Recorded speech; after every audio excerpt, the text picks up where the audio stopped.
Hi, I'm Justin Struble with BSG Advisors. I've been toying in my mind with this concept of GDP growth and inflation and how do these things connect to each other. I'm going to go through my thought process here on the board that I put together, and hopefully it adds some value and some clarity to you watching this and gives you a little bit more insight and maybe context into how the economy, inflation, gross domestic product kind of tie together. So here it goes. So I first started with GDP growth, and I said, all right, what is GDP growth? Now they calculate it off of the production. They say, all right, how much was sold domestically in the US? They talked about how much was sold internationally, a trade deficit or surplus.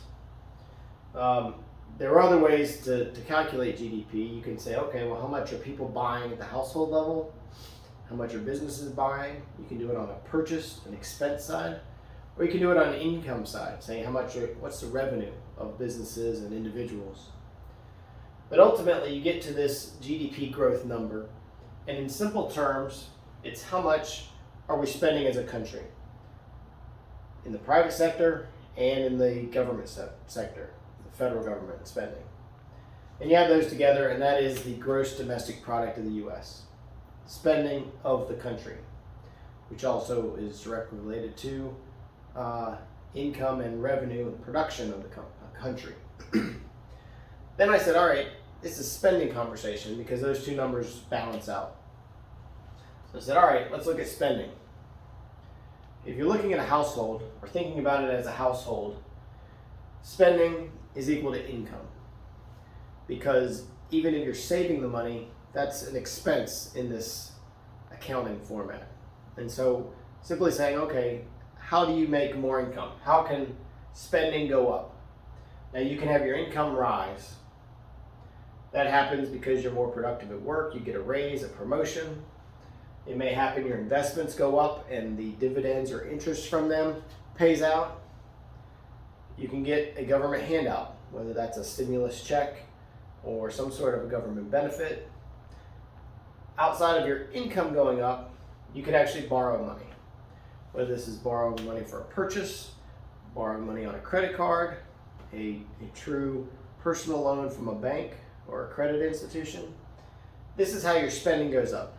And ultimately, your income, even though borrowing is not really income, in this accounting format, it is treated, it's income, it's money coming in, and then your expenses are money going out. So I said, all right, that's the spending at a household level. The same thing happens at the federal level for the government. Then I said, how does that relate to inflation? And in simple terms, inflation is higher prices. What causes prices to go up? And I said, all right, let's break inflation into two little categories. There's fake inflation and real inflation. Fake inflation is when the currency you're using is changed. The evaluation of your dollars.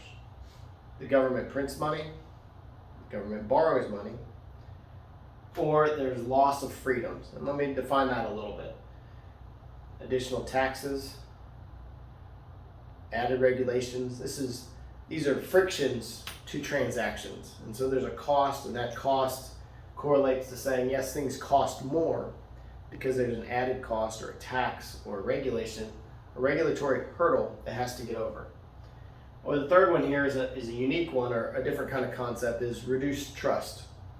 If people as a whole trust the US dollar less, then its value is devalued, goes down. And therefore that is a cause of inflation. You see that in countries that hit that point of hyperinflation. Their currency has lost trust. It didn't go from 20% inflation to 2,000% inflation because they printed the money. They can't print it quick enough. People have lost trust in that currency. In the US, we saw this in the 70s when we stepped off the gold standard. It was a less trusting currency in 1980 from where it was in 1960. Real inflation. When does the prices of goods and services actually go up in real terms? Scarcity. If there's limited supply, the price goes up. This is just supply and demand.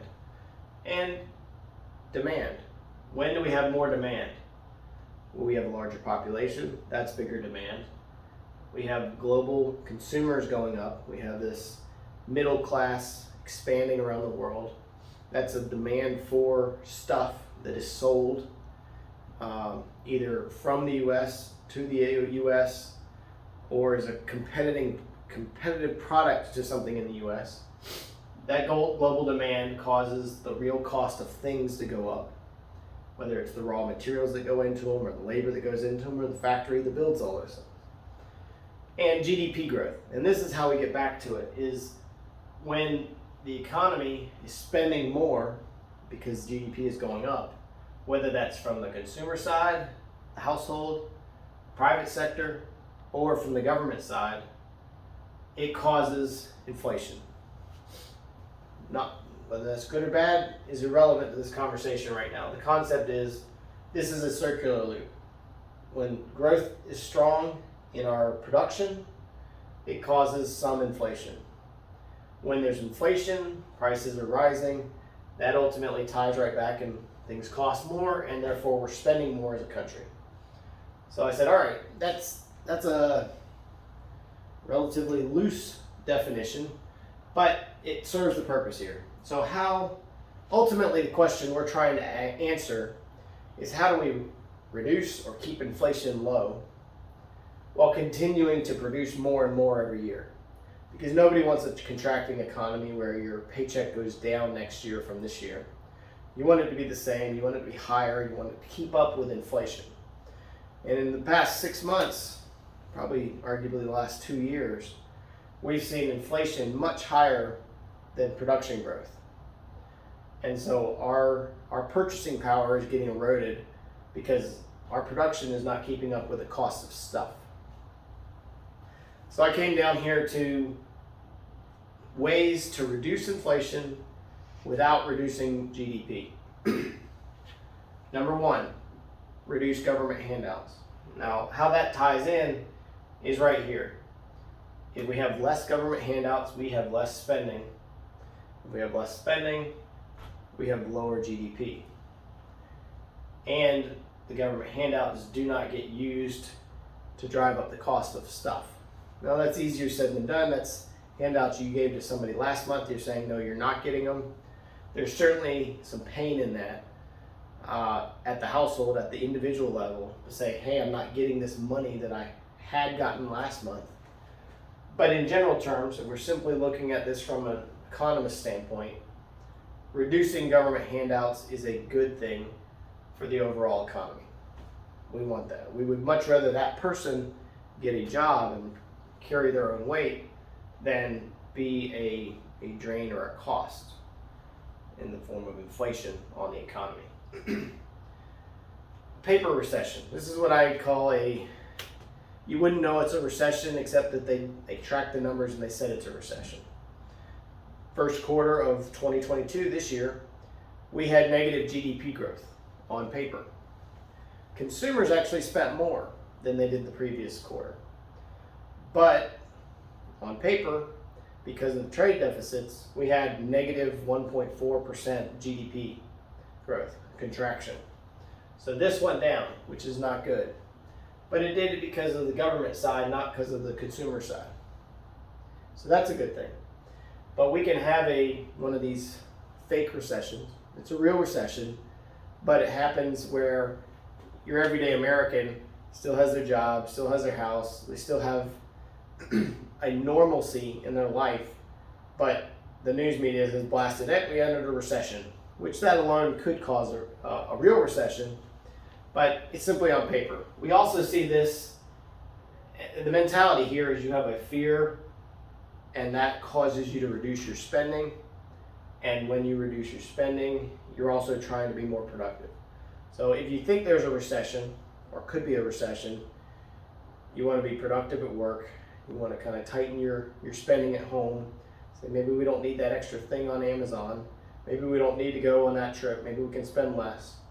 And you're naturally doing the fiscally responsible things to increase your productivity at work, and lower your spending at home. Now, when you do that, another way this shows up is with a war. An extreme example is World War II. You can look at the inflation versus GDP during the war. GDP was sky high, which is great. Inflation was super low, and immediately flip-flopped right after World War II. The next couple of years, we had double-digit inflation, and GDP growth may have even been negative for some of that time, because we were spending so much money, a lot on the government side, paying for a war. And then when that money stopped, we took and we paid the price. We were happy to pay the price because we were out of war. We saw that similarly in Russia-Ukraine war in first quarter of 2022. We saw a contraction here because of that deficit, and we're seeing a spike in inflation because of supply chains. Now, if we actually went to war and started spending a bunch of money, we would see GDP growth because of government spending, and inflation would get tampered down really quickly because we'd stop spending money on traveling international and a number of other things. Number 3, borrow slightly less over time. Now, I say slightly less because borrowing at the federal level and the personal level is a big piece of gross domestic product, GDP. And we would not want to reduce borrowing, even though that will reduce our spending habits and ultimately reduce inflation. We don't want to reduce inflation at the cost of reducing productivity. And so slightly less means tightening your belt. Just like if I said you're going to have less money a year from now than you do today, your spending habits should start to get to that tighter budget. Doing that over time is fiscally responsible and controls inflation and ultimately improves GDP, but in the short term, it hurts GDP because it's part of the calculation. Number 4, you can increase global competition. This is free trade, less tariffs, less taxes, and outsourcing labor. As we went through globalization from the 80s, 90s, and all the way up until now, we've seen this opening of the borders, labor, outsourcing jobs, factories being built internationally. And the U.S. has really embraced this for our consumers. We're a consumption society, and we've done this. And free trade rules have gotten more lenient decade to decade. Now, we're actually seeing a tightening the other way. There's more of a nationalist approach for a number of reasons, and we don't need to get into those, but that is not good for this calculation. It's also causing more inflation and hindering our GDP growth in a good way. So we want ultimately to increase that competition, that collaboration, free trade, low tariffs, and have the ability to outsource to lower costs of labor and production and materials. Less regulation. This is very similar to government handout. Regulation is a tax, it's a friction on the system. Reducing that means your spending goes down incrementally, but it also means the cost of stuff doesn't go up as quickly, or in some cases can go down. But the friction, the tax, that burden from a regulation doesn't go into this. I mean, in simple terms, you'd rather the government spend money and borrow money solving whatever problem it is we're solving, instead of regulating it out with a rule that says you can't do this. If you're just looking at GDP, you'd rather the government spend the money to address it as opposed to regulating it, because then it doesn't help this calculation. And ultimately it makes sense when you say, hey, the more freedoms and liberties you have, the more open and entrepreneurial somebody can be to say, all right, I'm going to go solve this problem in the world that I see that I want to solve. But as soon as you start getting hit with red tape, you say, it's too tough, it's insurmountable, or too costly. And so simply having lower regulations is just like having lower tariffs. It's encouraging that free market, and that alone addresses inflation and improves GDP at the same time. Number 6, this goes right into the other ones we talked about. If there were less people needing government assistance or parental assistance and more people going into the workforce, we would see production of the country go up and up and up at a faster rate than the inflation. Yes, those same people will be buying things, but you've got to produce it first. And so at worst case, it would be comparable. It says, okay, we're going to see higher growth and higher inflation, but long term, it's going to give us a lot more competitive environment and ultimately less handouts from government or charities or parents or family members or whomever is providing the assistance, which currently is a drag or an inefficiency in the economy. Again, this is not to point blame or to pick on anybody, but conceptually that's the economic standpoint of saying, yes, we would love less government involvement, more productive workforce, get out there, get a job if you can, earn your way.